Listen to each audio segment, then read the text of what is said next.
Tadi udah sedikit disinggung masalah CP nih, disebut-sebut CP dan CP. Apa tuh CP, Pak? Boleh dong dijelasin? Kita itu sesuai dengan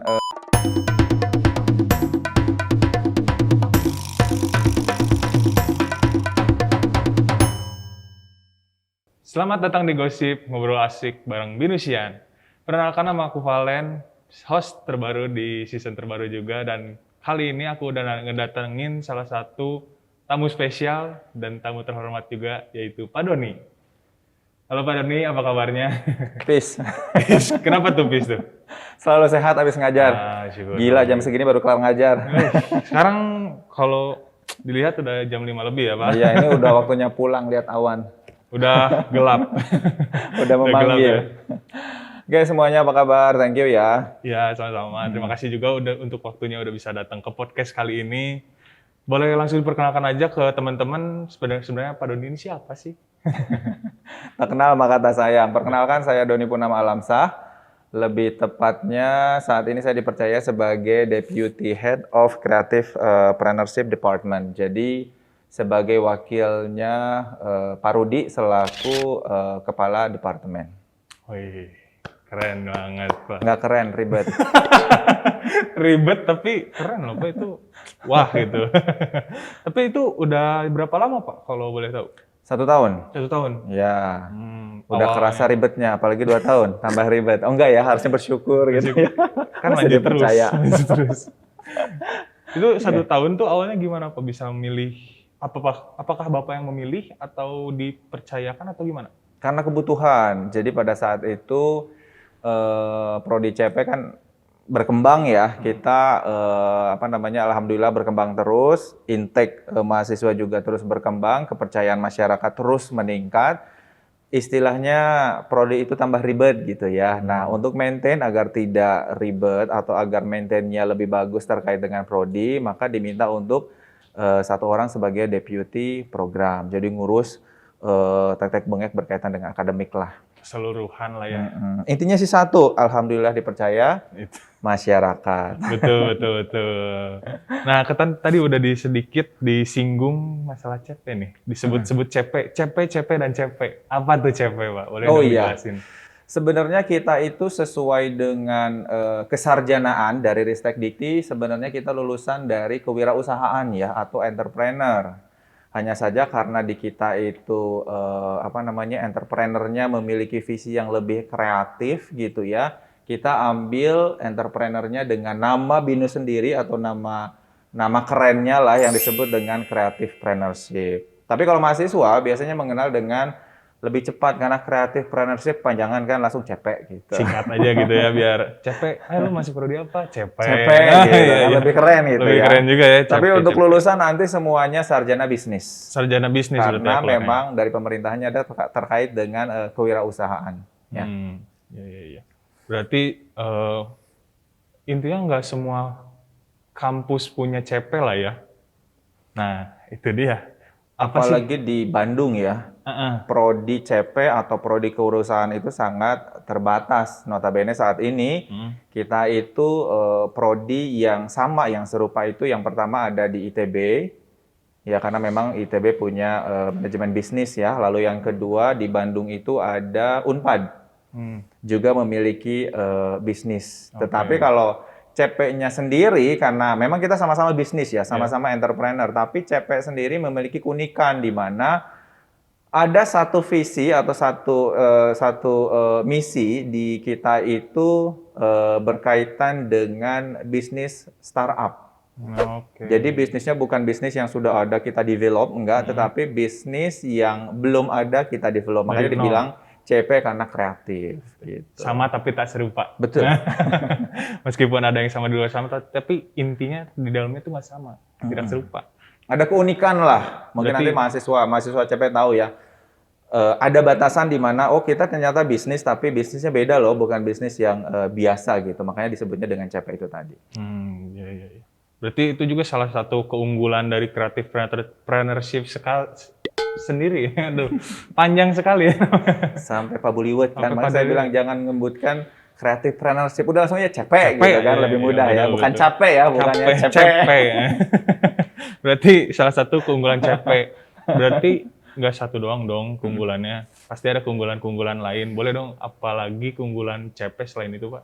Oke, kalau dilihat dari keunggulan ya, apalagi ini bicara berkaitan dengan bisnis. Sebenarnya kita keunggulannya, kalau saya sebutin di sini mungkin 2 jam nggak cukup ya.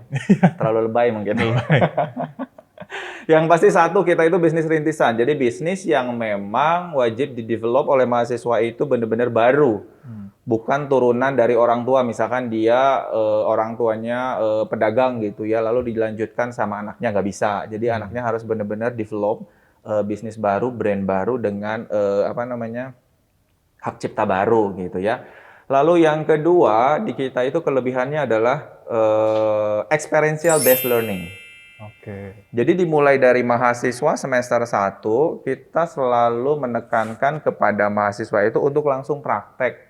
Memahami kriteria pasar, kriteria bisnis gitu ya. Makanya mungkin teman-teman tahu ya, ada yang disebut dengan Living Lab, Manawa Festival, Business Pitch. Even di dalamnya itu ada beberapa kegiatan-kegiatan yang memang tidak tertulis yang sometimes sama prodi ataupun dosen diwajibkan. Jadi selalu kita di awal itu bukan hanya sit in dengerin dosen, mending kalau dosen ngomongnya enak gitu kan, sometimes nggak enak ya. Jadi kita benar-benar udahlah mahasiswa praktek aja apa itu bisnis gitu. Makanya kita juga tepat sekali ada di kampusnya, ada di mana? Di area bisnis alias mall gitu ya. Jadi selain praktek bisa sekalian belanja. Tapi sekalian mengamati dong. Mengamati, betul. Mengamati dong. Karena harus praktek kan, gimana Iya. cara jual beli alias beli sorangan gitu ya. Iya, betul. betul sekali. Tapi tadi ada sedikit di serepet-serepet itu Manawa Festival. Apa sih itu Manawa Festival? Boleh sedikit sharing, apakah acara unggulan atau acara apa gitu, Pak? Itu event wajib yang dilakukan sama mahasiswa ketika mereka masuk di semester 3. Oke. Jadi kan kita menganut design thinking ya. Jadi mahasiswa itu otaknya dari awal sampai terakhir itu kita coba mindset agar benar-benar mikirnya terkait dengan bisnis. Nah, di pertengahan itu ada yang disebut dengan Living Lab. Manawa Fest. Jadi Manawa Fest itu adalah mahasiswa wajib menciptakan produk baru. Even itu jasa atau itu produk yang dijual gitu ya, dan itu benar-benar produk baru lalu dites di pasar. Kita cari pasarnya dan mahasiswa di sini bukan jualan, tetapi mahasiswa mendapatkan feedback dari pasar, produk kamu diterima nggak sih gitu. Di luar sana. Produk kamu diterima nggak sih sama pasar gitu. Jadi nggak ada tuh yang namanya jualan itu saya mau jual A titik selesai, enggak. Tapi kita harus tes dulu pasar. Pasar bisa nerima nggak sih gitu. Makanya ada yang disebut dengan event wajib Manawa Festival. Di dalamnya adalah prototyping. Jadi menguji produk hasil ciptaan mahasiswa. Tapi sebelumnya pasti di-lead dulu dong sama dosen ya? Ya iyalah, nggak mungkin jalan sorangan. Iya kan? Ya udahlah. Kalau jalan sorangan tuh kudu kuliah, cicing di imah. Betul. Nah, itu kan salah satu keunggulan. Misalnya kita udah lewat udah lewat karir kita di BINUS ini, apakah kita bisa bekerja juga di luar atau gimana, Pak?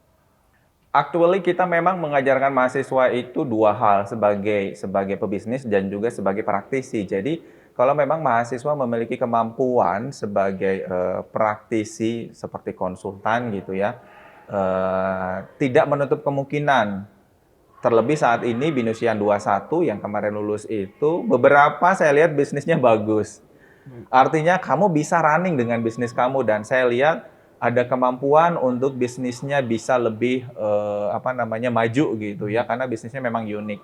Tetapi karena dia confidence untuk Pak saya dipercaya di salah satu company karena kemampuan saya, dan di sana pun bukan sebagai karyawan tetapi sebagai konsultan gitu ya. Lebih tepatnya pekerjaannya bagaimana ya silahkan wae gitu. Itu pilihan. Tidak menutup kemungkinan lah. Tidak menutup kemungkinan. Cuma kita selalu bilang sayang dong gitu kalau bisnisnya nggak dijalanin gitu. Jadi ya hope so sih.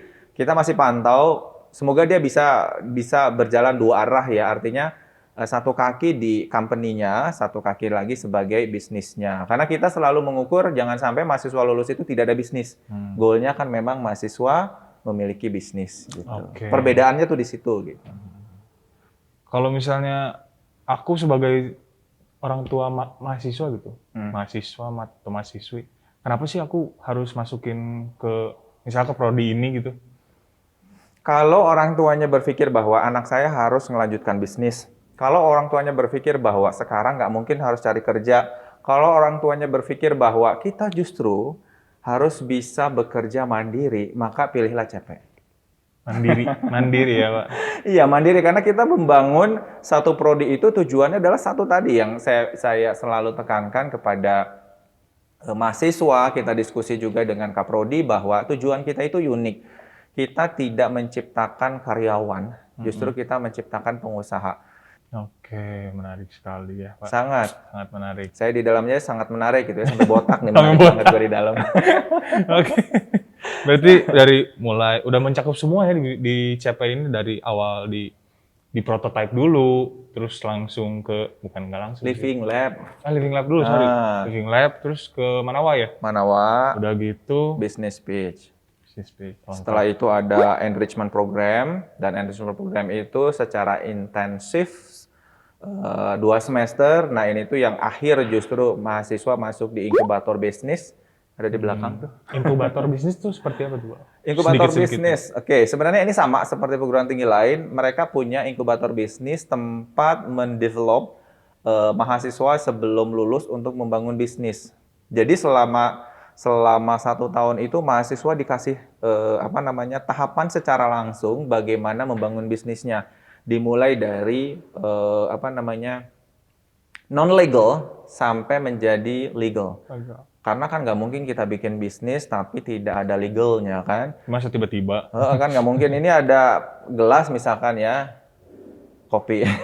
Ini ada gelas, saya mau jual kan nggak mungkin kita ngejual begitu aja. Minimal si gelas ini atau si produk ini ada yang melindungi dengan yang disebut dengan tadi yang saya bilang legal gitu. Jadi kita coba memandu mahasiswa karena memang target kita mahasiswa sebelum lulus punya bisnis. Oke.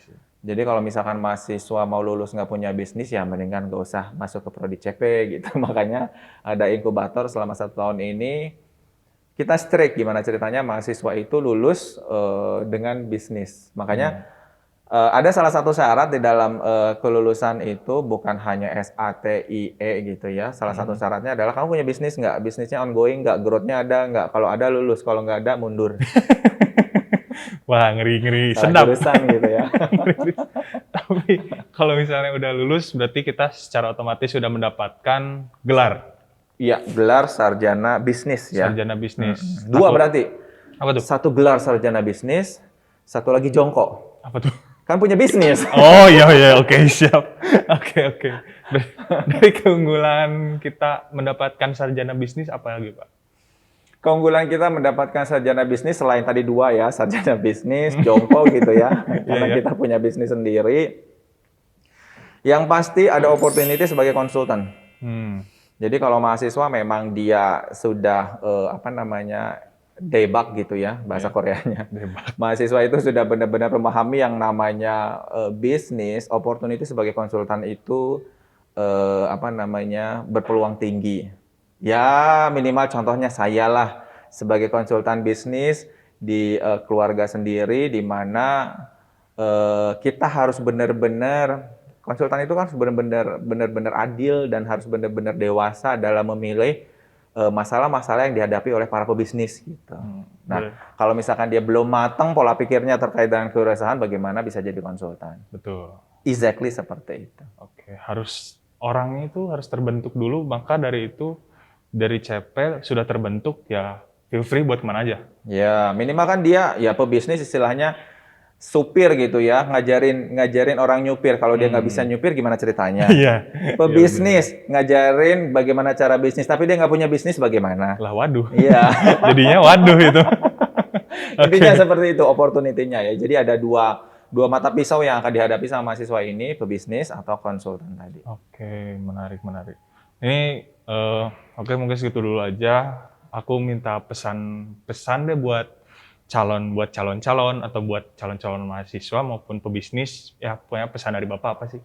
Oke, quote ya berkaitan dengan pebisnis. Selalu sederhana seperti kita mengerjakan skripsi. Nggak ada bisnis yang sempurna kalau nggak dikerjakan sampai selesai. Jadi kalau teman-teman lagi menghadapi bisnis, banyak sekali yang galau. ya pengalaman kayak mahasiswa saya yang saya lagi bimbing sekarang gitu, banyak banget yang lagi galau terkait dengan bisnisnya, entah itu pivot, entah itu, Pak kok nggak ada yang like ya? Ya itu urusan lu bukan urusan gue gitu kan. Iya. Gimana ceritanya bikin konten harus ada yang like gitu kan. Jadi bisnis itu tidak sempurna, tidak ada bisnis yang bagus selain kita kerjakan sampai selesai. Ya, biasanya kelemahan kita itu adalah ragu-ragu. Jadi nggak usah ragu-ragu, udah kerjain aja sampai selesai. Setelah selesai baru kita tahu, kita bisa mengevaluasi bisnis kita itu bisa running atau enggak. Sama kayak skripsi lah, sama kayak tesis lah. Mikir lama, ini kayaknya belum sempurna, nggak kelar-kelar, nggak lulus-lulus, ya kan? Karena nggak digawekan, jadi lebih baik udah kerjain aja gitu, nanti juga selesai. Bisnis juga seperti itu. Oke, Ya. siap. Thank you banget untuk waktu dan tempatnya yang udah Tempatnya bersedia di sini datang. ya, Sudah di bersedia kampus datang. Binus.